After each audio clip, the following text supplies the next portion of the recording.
Hello, আসসালামু আলাইকুম। আপনারা কেমন আছেন? আমি আছি আলহামদুলিল্লাহ।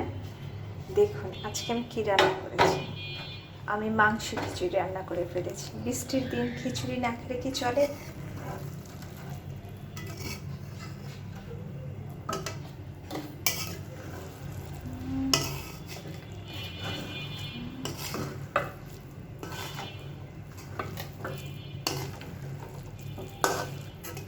সাথে ধনিয়া পাতা দিয়েছি। কেমন হয়েছে আমার খিচুড়িটা দেখতে?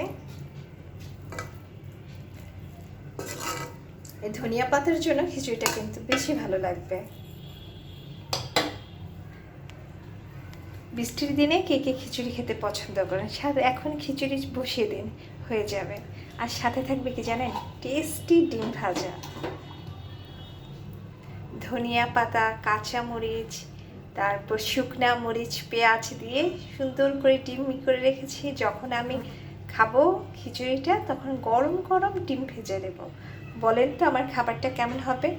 আপনাদের যদি ভালো লাগে তাহলে আপনারা এইভাবে অবশ্যই খাবেন। সবাই ভালো থাকেন, আমার জন্য দোয়া করবেন, আমিও যেন ভালো থাকি। আল্লাহ হাফিজ।